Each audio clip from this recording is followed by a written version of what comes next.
On my 18th birthday, my doctor asked me, "Are you active in bed yet?" Other than with my hairbrush, no. She wrote something on her clipboard and stood up quickly. "Then there's something wrong here.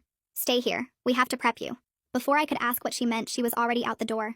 I sat there in the cold room wearing that stupid paper gown, feeling more scared than I'd ever been. My hands were shaking as I grabbed my phone to call my mom. "The doctor says I need an ultrasound." She asked if I'd had one yet, like I was supposed to already know about it. My voice cracked. Mom went quiet on the other end. Then I heard her start crying. Not just regular crying, but deep sobs that made my fear multiply. "I'm so sorry, baby. I think it's passed on to you. I'll get there as soon as I can." She hung up before explaining. Passed on to me. What did that mean? What was wrong with me that everyone seemed to know about except me? I stared at the medical posters on the wall, trying to calm down. The one about hand washing. The one about blood pressure. Normal medical things that had nothing to do with 18-year-olds needing emergency ultrasounds. The door opened and a woman in scrubs walked in. She wasn't Dr. Michaels. This woman was older, with gray hair pulled back tight. She carried a clipboard and some towels. "I need you to strip your clothes so we can disinfect you." Her voice was all business. I did what she said because I was too scared to argue. The paper gown came off and I lay on the table feeling exposed and vulnerable. She put on gloves and started examining me. Not like a normal exam. She pressed on my stomach, sides, and lower lips like she was looking for something specific. "Does your family have any diseases?" She kept pressing and prodding. "No, not that I know of." She stopped and looked me in the eyes. "They're lying to you. I don't mean to scare you, but there's something wrong inside you." Inside me. The words echoed in my head. I wanted to run out of there, but I was naked on a table. Two more people wheeled in an ultrasound machine. The same kind they use for pregnant women, but I definitely wasn't pregnant. They squirted the cold gel on my stomach without warning. The woman turned on the machine and started moving the wand around, pressing harder than seemed necessary. Everyone was silent, watching the screen. I couldn't see it from my angle, but I could see their faces.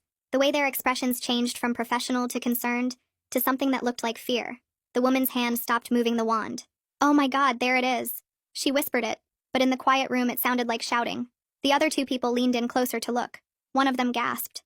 The woman turned the screen slightly and I caught a glimpse of the black and white image but couldn't make sense of what I was seeing.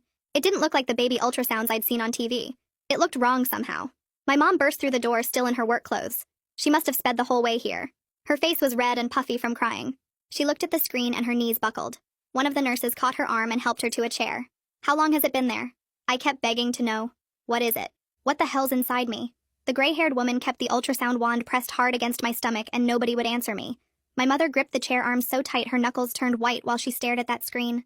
The silence in the room felt heavy and wrong and my chest got tight like I couldn't breathe right. I watched the woman's face as she moved the wand slightly, and her eyes stayed locked on whatever she was seeing. The two assistants stood frozen beside her, just staring at that monitor. My stomach muscles cramped from tensing up and the gel felt cold and sticky on my skin. The door flew open and Dr. Michaels rushed in carrying a thick folder and went straight to the ultrasound tech. She started talking fast, using words I didn't know like complex mass and torsion risk and something about markers. They pointed at different parts of the screen while I lay there naked and shaking on that table. Dr. Michaels measured something on the screen with her fingers and wrote numbers down, and the gray-haired woman kept nodding and pointing. My mother finally looked at me, and her face was all blotchy and her voice cracked when she spoke. "It's a growth on your ovary, baby." The words hit me weird, like they didn't make sense at first. She stood up from the chair, but her legs looked shaky and she had to grab the wall. "It runs in our family and I should have told you, but I thought we had more time." The betrayal felt worse than whatever was wrong with me because she knew this could happen and never said anything.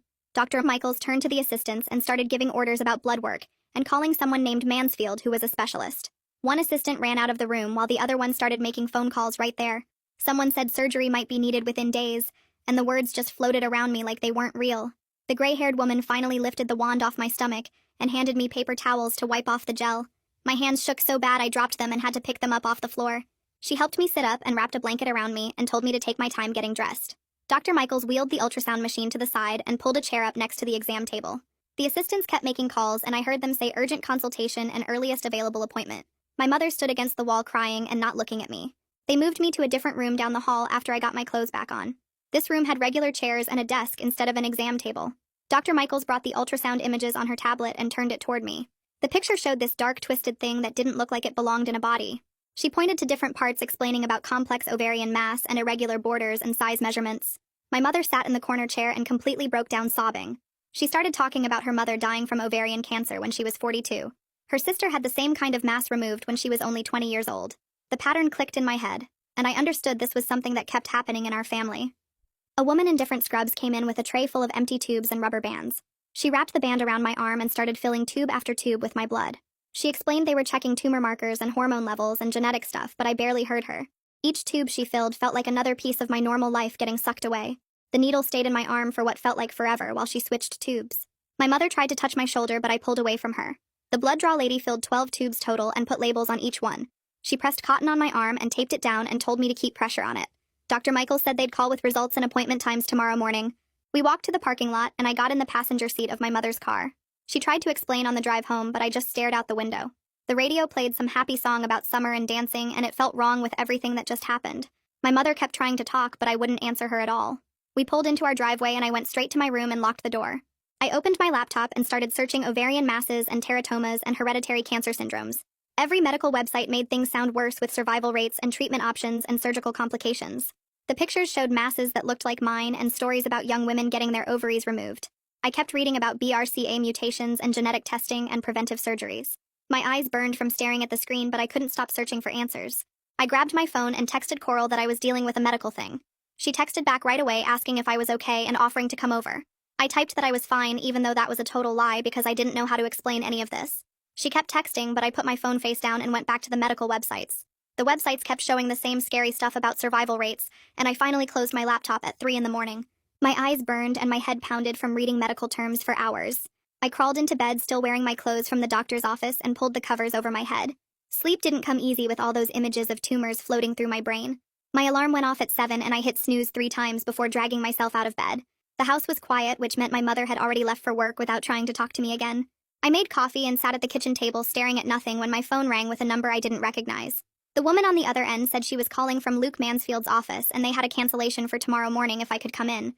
She said the word oncologist like it was normal, but hearing it made my stomach drop. I wrote down the appointment time with shaking hands and hung up feeling sick. My next call had to be to the school, and I scrolled through my contacts to find the attendance office number. The secretary transferred me to my chemistry teacher, who sounded annoyed before I even started talking. She asked how long I'd be out, and when I said at least a week, maybe more, she made this huffing sound. She started listing all the labs and tests I'd miss, and how hard it would be to make them up. I wanted to scream that I might have cancer, but the words got stuck in my throat. She said I'd need a doctor's note and hung up while I was still trying to explain. I spent the rest of the day avoiding my mother's calls and texts while Googling everything about ovarian masses in young women. Every article made things sound worse with words like malignancy rates and metastasis patterns. The pictures showed masses that looked exactly like what I'd seen on my ultrasound screen yesterday. That evening, I heard my mother's car in the driveway and decided I was done hiding from this conversation. She came through the door looking tired and started to say something, but I cut her off. I demanded to know what she meant by passed on and what exactly our family was hiding from me. She tried to deflect by saying we should eat dinner first, but I wasn't having it anymore. My anger gave me strength to stand there blocking the hallway until she answered me. She sat down on the couch and started crying again, which made me even madder. Finally, she admitted our family carries a genetic mutation that causes cancer, but she wouldn't say which one. She kept saying she thought she had more time to tell me and that I was too young to worry about it. The betrayal hit harder than anything because she'd known for 5 years that she tested positive. 5 years of keeping this massive secret while I grew up thinking I was healthy and normal. She tried to explain that her mother died not knowing about the mutation, and she wanted to protect me. I told her that wasn't protection, it was lying, and stormed back to my room. The next morning, she drove me to Luke Mansfield's office in complete silence. The building was one of those medical complexes with Cancer Center written in big letters on the front. We checked in and sat in a waiting room full of women with scarves covering their heads. Some looked young like me, but most were older, and they all had that same scared look in their eyes. A nurse called my name and led us to an exam room that looked fancier than Dr. Michael's office. Luke Mansfield came in wearing a white coat and shook both our hands with this calm, steady grip. He pulled up my ultrasound images on his computer and started explaining what he saw without making it sound terrifying. He pointed to the mass and said it was definitely abnormal, but might be benign, though we wouldn't know until surgery. The way he explained things made sense instead of just throwing medical terms around. He drew pictures on a notepad showing where the mass was and how it was pressing on other structures. Then he started describing the surgical plan, which involved removing my right ovary where the mass was located. He said he'd try to preserve my left ovary and my uterus if possible, using something called fertility-sparing surgery. Hearing those words made it real that at 18 I was already talking about whether I'd be able to have kids someday. He explained they'd make small incisions and use a camera to guide the surgery, which meant less scarring and faster recovery. The discussion shifted to timing, and his voice got more serious as he explained the urgency. He said the mass could twist at any time and cut off blood supply to both ovaries, which would be an emergency. Each day we waited increased the risk of losing both ovaries to something called torsion. He wanted to schedule surgery within the week and started checking his calendar for openings. My mother asked about insurance coverage, and he said his office would handle the authorization, but warned us that insurance companies sometimes fought these procedures. Within an hour of leaving his office, we got a call from someone named Aiden Royce at our insurance company. He started asking all these questions about why the surgery was urgent and whether we'd tried other treatments first. He kept using phrases like coverage limits, and prior authorization requirements, and medical necessity documentation. My mother tried to explain about the torsion risk, but Aiden just kept talking in circles about elective procedures. He said they'd need to review the case, which could take up to 2 weeks for approval. My mother's voice got louder as she argued that we didn't have 2 weeks to wait for their paperwork. That night, after another silent dinner, I brought up genetic testing again and watched my mother's face close off. She kept saying we should focus on the surgery first and discuss testing later, but I knew she was hiding something. Her avoidance made me sure she knew exactly which mutation we carried and didn't want me to know. I went to my room and finally called Coral because I couldn't keep carrying this alone anymore. She answered on the first ring, and I just started talking and couldn't stop. I told her about the mass and the surgery and the family history of cancer that nobody told me about. She listened without interrupting or asking stupid questions, or trying to make me feel better with empty words. When I finished, she just said she'd be there for whatever I needed, no questions asked. She offered to come to the surgery and drive me to appointments and even yell at insurance people if necessary. Having someone on my side who wasn't keeping secrets felt like the first good thing in days. The hospital called 2 days later saying I needed to come in for pre-op testing before they could schedule the actual surgery. I drove myself to the main building at 7 in the morning and followed signs to the surgical prep area on the 3rd floor. The waiting room was packed with people holding folders full of paperwork just like mine. A nurse in purple scrubs called my name after 40 minutes and led me through double doors into a maze of small rooms. She handed me a hospital gown and told me to change completely, including underwear and jewelry. The fabric felt like paper towels against my skin as I sat on the cold metal table waiting for whatever came next. Another nurse came in wheeling a cart covered in tubes and needles and started tying a rubber band around my arm. She filled 8 different tubes with my blood while explaining each one tested something different like clotting factors and infection markers. My arm started bruising before she even finished, and she had to switch to my other arm for the last 3 tubes. Next came the EKG, where they stuck cold, sticky pads all over my chest and ribs to check my heart rhythm. The machine beeped and printed out a long strip of paper that the tech studied before saying everything looked normal for someone my age. They wheeled me down to radiology for chest x-rays, where I had to hold my breath in weird positions while the machine clicked and whirred. The tech made me do it 3 times because I kept moving when I breathed, even though I tried to stay still. Back upstairs, the anesthesiologist came in carrying a thick stack of consent forms covered in tiny print. He went through each page pointing out all the things that could go wrong during surgery, like allergic reactions and breathing problems and nerve damage. He explained they'd put a tube down my throat while I was unconscious and I might wake up with a sore throat and scratchy voice. Then he started talking about the incisions and how they'd leave scars even though they'd try to make them small. He asked about my pain tolerance and went through options for managing it after surgery, including pills and patches and pumps. I signed my name on 12 different forms, acknowledging I understood the risks of bleeding and infection and death. My hand was shaking, so bad the signatures barely looked like mine. The whole testing process took 6 hours, and I felt like a lab rat by the time they finally let me leave. My phone rang as I walked to my car, and Marlena Sterling's name showed up on the screen. She said she was calling from the genetic counseling department to schedule an appointment for testing and risk assessment.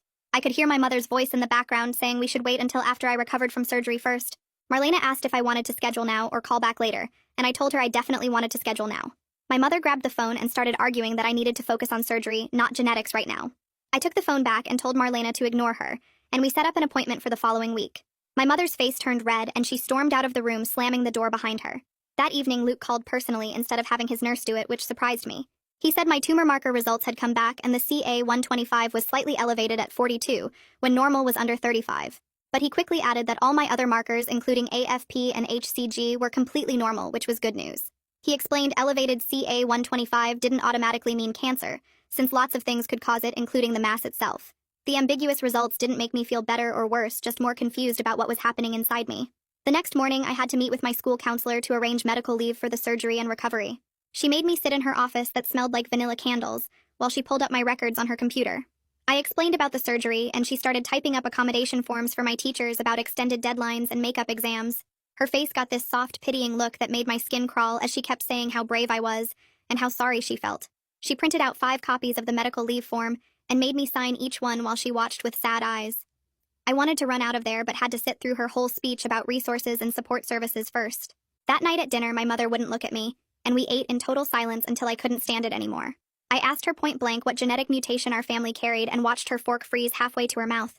She put it down slowly and started crying, which made me even madder than the silence had. Finally, she whispered that she tested positive for BRCA, 1 mutation 3 years ago when she turned 40. 3 years of knowing she carried this time bomb in her genes and never telling me I had a 50% chance of having it too. The betrayal hit like a physical punch, and I pushed my plate away, unable to eat another bite. She tried to explain that her doctor said I didn't need to know until I was 25, but I wasn't buying her excuses. I stood up and told her she stole 3 years of my life where I could have been getting screened or making informed choices. She started sobbing about trying to protect me and give me a normal teenage life without fear. I screamed that keeping me ignorant wasn't protection, it was lying, and she had no right to make that choice for me. She yelled back that I was her baby and she couldn't bear to burden me with that knowledge so young. We went back and forth for an hour with voices getting louder and accusations getting uglier with each round. She brought up her own mother dying without knowing about the mutation, and how she wished she'd had that innocence. I told her that was her trauma, not mine, and she didn't get to project it onto my life. Neither of us slept that night, and by morning we could barely stand to be in the same room. When she offered to drive me to surgery, I told her Coral would take me instead, and watched her face crumble. It was a small boundary, but it felt huge after 18 years of her controlling everything about my life. She nodded without arguing, which somehow made me feel worse than if she'd fought back about it. Marlena called that afternoon to go over the genetic testing consent forms, since I'd be having blood drawn during surgery anyway. She explained in this calm, clinical voice how BRCA1 mutations get passed down, and what my risks would be if I tested positive. Her matter-of-fact explanation of 40% lifetime ovarian cancer risk and 70% breast cancer risk felt more real than my mother's emotional breakdown. She talked about surveillance protocols and preventive surgeries I might consider in my 30s and 40s if I had the mutation. Each option sounded worse than the last, but at least she was giving me information instead of hiding it from me. The night before surgery, I locked myself in the bathroom and stood naked in front of the full-length mirror for 20 minutes. I memorized every inch of my stomach without scars and tried to imagine how different it would look tomorrow night. My body still felt whole and complete, even with the mass hidden inside that didn't belong there. Tomorrow I'd wake up with pieces missing and marks that would never fully fade away no matter how well they healed. Surgery morning came too fast, and Coral picked me up at 5:30 while it was still dark outside. We didn't talk during the drive, and she held my hand in the waiting room while they called my name. The pre-op nurse started an IV in my hand and injected something that made me feel floaty and calm within seconds. They wheeled me into the operating room where everyone wore masks, and the lights were so bright they hurt my eyes. The anesthesiologist told me to count backward from 10, and I made it to 7 before everything went black. My last clear thought was hoping I'd wake up still able to have kids someday, even with parts of me gone forever. Everything came back in pieces like someone turning up the volume on a broken radio. First the beeping of machines, then voices talking somewhere above me, then the pain that started dull and got sharper with each breath. My eyes wouldn't focus right, and the recovery room lights made everything look yellow and wrong. Someone was saying my name over and over until I finally managed to turn my head toward the sound. Dr. Mansfield stood next to my bed holding a clipboard and wearing different scrubs than before. He put his hand on my shoulder when he saw my eyes tracking him, and started talking in that calm doctor voice. The surgery went well, and they got the whole mass out along with my right ovary, but saved everything else including my left ovary and uterus. The words floated around my head without really landing anywhere that made sense. He kept talking about frozen sections and how the initial pathology looked benign, but they needed to wait for final results to be completely sure. My mouth felt like cotton, and when I tried to ask something, nothing came out except a croak. A nurse appeared with ice chips and helped me get a few into my mouth, which felt better than anything had in days. The recovery room kept spinning even when I closed my eyes, and I could feel the morphine making everything fuzzy around the edges. Other kids my age were probably stressed about college essays and SAT scores while I was lying here with organs missing that I'd never get back. The physical pain was bad but manageable with the drugs they kept pushing into my IV every few hours. What the drugs couldn't touch was the weight pressing on my chest about being broken at 18 with scars that would mark me forever. My mother appeared in the doorway looking smaller than I'd ever seen her, with dark circles under her eyes, and her work clothes all wrinkled. She rushed to my bedside and reached for my hand, but I pulled it away before she could touch me. Her face crumpled, but she tried to cover it by fussing with my blankets and adjusting pillows I didn't need adjusted. The recovery nurse watched us for a minute, then cleared her throat and suggested maybe my mother might want to get some coffee from the cafeteria while I rested. My mother looked between us and nodded slowly before grabbing her purse and walking out without saying anything. The nurse checked my vitals and gave me a knowing look, but didn't push me to talk about the obvious tension filling the room. My phone buzzed on the side table, and I reached for it even though moving hurt everything below my ribs. Aiden Royce's number showed on the screen, and I almost didn't answer but figured ignoring it wouldn't make anything better. His voice sounded tired as he explained the insurance company approved the surgery, but only covered 60% as out-of-network emergency care. The remaining balance after their payment would be around $20,000 that we'd be responsible for paying. The numbers didn't even sound real, and I started crying before I could stop myself, which made my stomach hurt worse. He kept talking about payment plans and financial assistance applications, but all I could think about was being 18 with 20 grand in medical debt. My mother came back while I was still on the phone and saw me crying, which made her start crying too. She took the phone from my hand and told Aiden she'd handle everything from here, including appeals and payment arrangements. For once, I didn't have the energy to fight her about taking over and just let her deal with it. She spent the next hour on the phone arguing with someone at the insurance company while I drifted in and out of sleep. A different nurse came in with more tubes for blood work and explained they were drawing samples for the genetic testing while I was already admitted. She said Marlena Sterling from genetics would have my results within 2 weeks, which felt both too soon and not soon enough. The needle going into my already bruised arm barely registered compared to everything else hurting, but I watched her fill tube after tube with dark blood. Each one represented another test that might tell me just how broken my genes really were and what other time bombs might be hiding.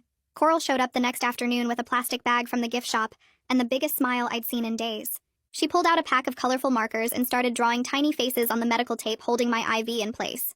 Within minutes, she had me actually laughing for the first time since this whole nightmare started, even though laughing pulled at my incisions.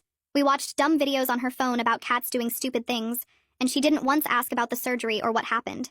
Having her there being normal and silly felt like breathing fresh air after being underwater for too long. She stayed until visiting hours ended and promised to come back tomorrow with better videos, and maybe some real food if I felt up to it. 3 days later, they finally cleared me to go home, but getting from the bed to the wheelchair took 2 nurses and my mother helping. My body didn't work right anymore, and every movement had to be slow and careful to avoid pulling the incisions. The car ride home hurt even with extra pillows, and my mother driving like she was transporting glass. Getting up the stairs to my room took forever with me stopping on each step to catch my breath and let the pain settle. My mother had to help me with everything from sitting down to standing up to using the bathroom, which stripped away any independence I'd been building. She didn't say much while helping me change into pajamas and get settled in bed with pillows arranged to support my stomach.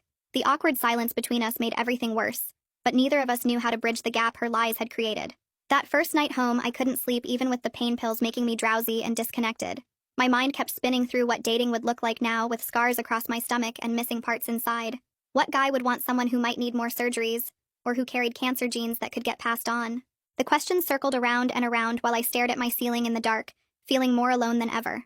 By morning, my phone had 37 emails from the school about assignments I'd missed, and upcoming deadlines I couldn't think about. Reading through them made my head hurt, and my eyes wouldn't focus on the words that seemed meaningless compared to everything else. Coral texted asking if she could help, and I forwarded her everything without even looking at what needed to be done. She spent the next 3 days emailing my teachers and getting extensions while I could barely focus on breathing and healing. Her messages to them explained I'd had emergency surgery without giving details, and most teachers responded with understanding and modified deadlines.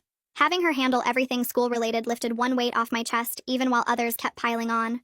The next morning, my phone rang while I was trying to eat toast without bending too much. Luke's office number showed on the screen and my hand shook as I answered. His voice sounded calm as he told me the pathology came back, showing a mature cystic teratoma with clear margins and no signs of cancer. I dropped the phone and had to scramble to pick it up while he kept talking about benign results and good news. The relief hit me so hard I started shaking, but then something else bubbled up from deep inside. Pure rage at everyone who knew this could happen and never told me. I hung up on Luke mid-sentence and threw my phone across the room where it bounced off my dresser. My mother heard the noise and came running up the stairs asking what was wrong. I couldn't even look at her face without wanting to scream about all the years she kept me in the dark.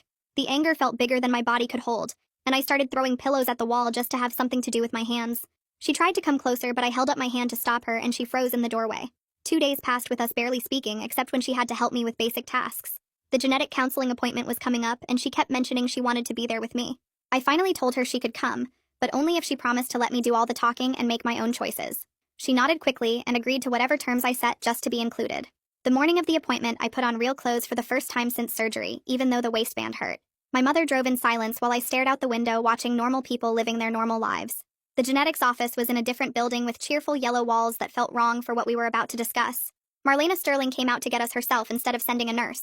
She was younger than I expected, with kind eyes and a gentle way of moving that made me trust her immediately. We sat in her office with charts on the walls showing DNA strands and inheritance patterns. She pulled out my test results and took a breath before speaking.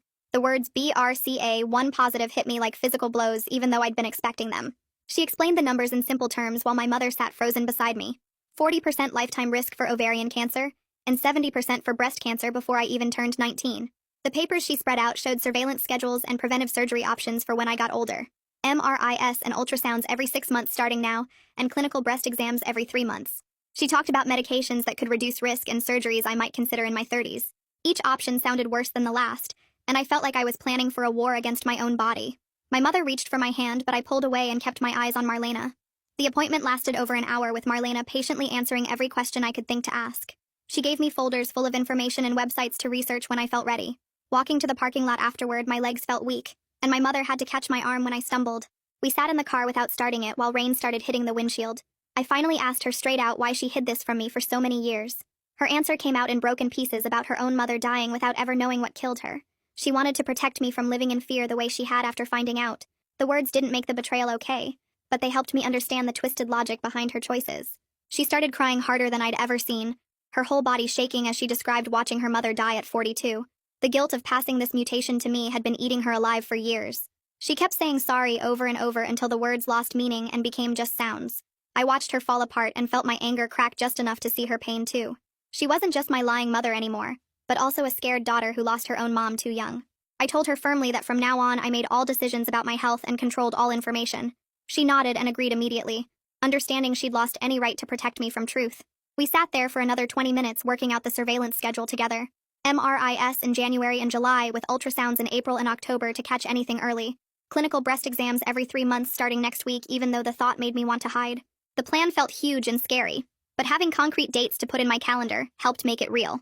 3 days later, Aiden called about the insurance appeal he'd filed on our behalf.